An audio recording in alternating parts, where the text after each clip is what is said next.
Praise the Lord. आज के इस दिन के लिए हम प्रभु का धन्यवाद देते हैं। जैसे हमने आपसे वादा किया था कि इस बार हम आपको प्रोटेक्शन के बारे में बताएंगे, और जो पहला पद हमने मनोनीत किया है वो आपको मिलेगा भजन संहिता की पुस्तक, उसका 41 अध्याय और उसके दूसरे पद में लिखा गया है, the lord will preserve him and keep him alive and he shall be blessed upon the earth and thou will not deliver him unto the will of his enemies। इसका मतलब यह है कि परमेश्वर जो है हमारा उद्धार करेगा, परमेश्वर जो हमको जीवित रखेगा, परमेश्वर जो हमको आशीष देगा। ये उन लोगों के लिए संभव होगा जो लोग अपने जीवन में जब कभी मुसीबत पड़ती है, दुख पड़ता है, समस्या आती है, तो वो लोग एक काम कहते हैं, मालूम क्या, कि परमेश्वर मेरे शत्रु मुझे दौड़ा रहे हैं, मेरी बीमारी मेरे पीछे लगी हुई है, मेरे लोग को बहुत निराशा हो गई है, मेरा जीवन सब प्रकार के दुख से भरा हुआ है। हे परमेश्वर, तुम मुझे अपनी आंखों की पुतली के समान रखो। वचन कहता है कि परमेश्वर तुम मुझे अपने आंखों के तारों के समान रखो, जैसे आंख का तारा। मेरे प्यारे भाइयों बहनों, आज के इस दिन के लिए मैं प्रभु का धन्यवाद देता हूँ और आपको एक आशा का संदेश देना चाहता हूँ कि एक ऐसा परमेश्वर है जो आपकी और हमारी सुरक्षा करने वाला है। वचन इस प्रकार से कहता है कि जब कभी भी आपके शत्रु आपके चारों ओर छावनी करके डेरा डाले, आपके मांस को खा जाना चाहे और आपका विनाश करना चाहे, प्रभु का वचन कहता है कि तुम्हारे निकट 1000 और तुम्हारे दाहिने 10,000 लोग गिर जाएंगे, लेकिन कोई भी मरी तुम्हारे तंबू के निकट नहीं आएगी। इसका कारण मैं नहीं हूं, इसका कारण परमेश्वर है।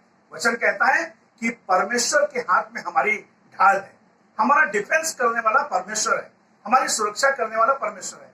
जब मैंने परमेश्वर के वचन को पढ़ा तो प्रोटेक्शन के बारे में बहुत सारे शब्द का इस्तेमाल किया गया।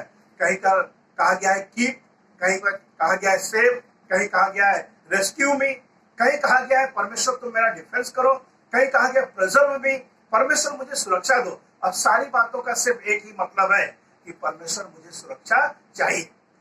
वचन के बताने वाले ने इस बात को कहा कि परमेश्वर है जो हमारी सुरक्षा करने के लिए हमेशा रहता है।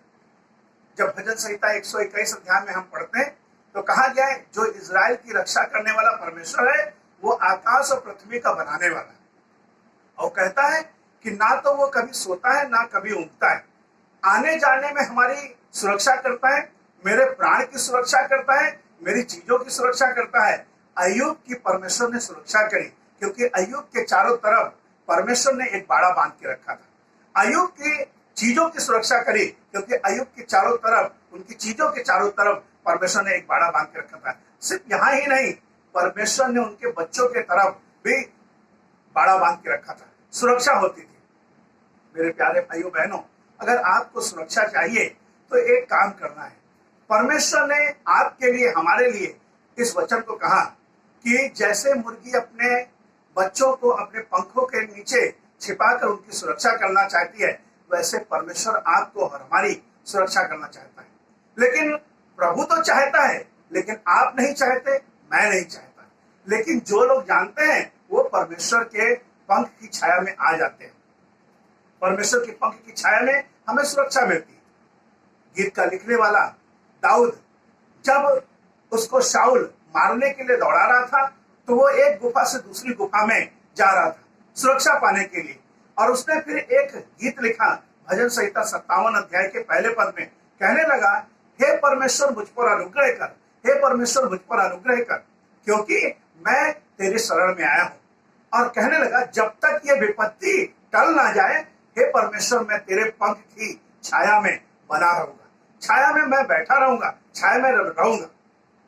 कौन लोग परमेश्वर के पंख की छाया में आते हैं? वो लोग जो परमेश्वर को जानते हैं, जो परमेश्वर पर विश्वास करते हैं। नीति वचन का लिखने वाला 18 अध्याय के 10वें पद में इस प्रकार से लिखता है कि परमेश्वर तेरा नाम एक दृढ़ गढ़ है और धार्मिक लोग उसमें भाग कर शरण लेते हैं और बच जाते हैं।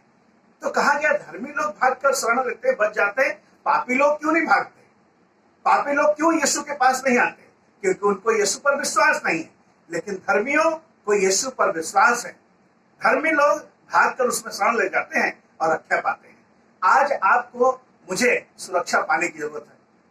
आज लगभग 200 से अधिक देश और हजारों लाखों वैज्ञानिक, हजारों वो लैबोरेटरी में केवल खोज कर रहे हैं कि कोई ऐसा हमको उपाय मिल जाए जिससे ये मृत्यु थम जाए, मृत्यु से वो रक्षा पा सकें। लेकिन मेरे प्यारे भाइयों बहनों, मौत से रक्षा करने वाला यीशु है।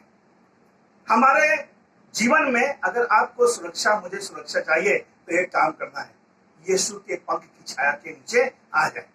वचन कहता है वो अपने दूतों को तुम्हारे लिए आज्ञा देगा कि वो तुमको अपने हाथों हाथ उठा लेंगे और तुमको पैर में पत्थर भी लगेगा नहीं, ठेस नहीं लगेगी। परमेश्वर सुरक्षा करने वाला है। मैं कुछ बातों को आपके समझ कहना चाहता हूं। He will protect me from all danger. वो सारे खतरे से हमारी रक्षा करेगा। He will protect me from my enemies. मेरे शत्रुओं से हमारी रक्षा करेगा। He will protect me from all desire, evil desire. सारी बुरी कल्पनाओं से हमारा परमेश्वर हमारी सुरक्षा करेगा। यहां तक कि परमेश्वर अकाल के समय में हमारी सुरक्षा करेगा। परमेश्वर हमारे आग में हमारी सुरक्षा करेगा, पानी से हमारी सुरक्षा करेगा। जब हमारे शत्रु हमारे पीछे दौड़ा रहे होंगे तो परमेश्वर का वचन कहता है कि जैसे इजरायलियों की रक्षा करने के लिए फिरौन की सेना के खिलाफ परमेश्वर एक अग्नि के खंभे के रूप में खड़ा हो गया और आगे आने वाले समय में वो बादल के खंभे के रूप में खड़ा हो गया। अग्नि स्तंभ और मेघ स्तंभ के रूप में परमेश्वर ने खड़े होकर उनकी सुरक्षा करी। आज आपको एक और आशा की बात बताना चाहते हैं। आपको और हमको सुरक्षा देने के लिए परमेश्वर ने एक बड़ा इंतजाम किया। अपने एकमात्र बेटे को इस पृथ्वी पर हमारी और आपकी सुरक्षा करने के लिए भेजा।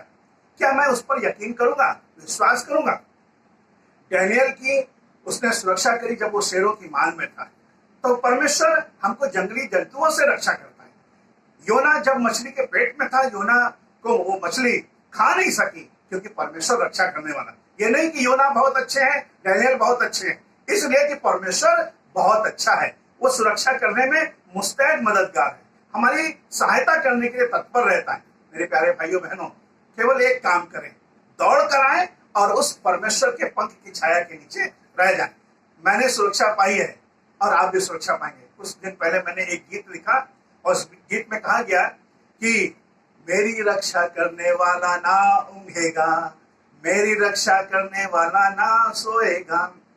जो मुझे प्रोटेक्शन देता है वो सोएगा नहीं, वो मेरे परमेश्वर है जो हमारी सुरक्षा करता है। एक दिन की बात है कि जब कुछ लोगों को पता चला कि मुझे वहां सुरक्षा मिलती है तो सारे लोगों ने एक काम करा, उसके पास दौड़ के चले गए। लेकिन वहां पर कुछ ऐसे लोग थे जिन्होंने कहा नहीं नहीं, हम बच जाएंगे। आपको और हमको एक काम करने की आवश्यकता है। आपके लिए, हमारे लिए परमेश्वर ने यीशु को भेजा और मैं ये कहना मांगता हूँ, यीशु मसीह ने हमारी सुरक्षा करने के लिए अपना जीवन दे दिया जिससे हम और आप सुरक्षित रह सके। केवल एक दिन के लिए नहीं, 2 दिन के लिए नहीं, अब तक के लिए, हमेशा हमेशा के लिए हमारा परमेश्वर हमारी सुरक्षा देता है। और भजन संहिता 41 अध्याय में लिखा गया है कि परमेश्वर हमको रक्षा करेगा, परमेश्वर हमको जीवित रखेगा, परमेश्वर हमको आशीष देगा। और चौथी बात है कि परमेश्वर हमारे जीवन को शत्रुओं की इच्छा पर नहीं छोड़ेगा। 5वीं बात लिखी गई 3 पद में कि परमेश्वर हमको बल प्रदान करेगा। अगर आपको ये सब चीजों की आवश्यकता है तो ये काम करें कि परमेश्वर के छाए हुए स्थान में आ जाए। प्रभु का वचन कहता है कि तुम्हारे निकट 1000 गिरेंगे, तुम्हारे दाहिने 10,000 गिरेंगे, लेकिन वो मरी तुम्हारे निकट नहीं आएगी।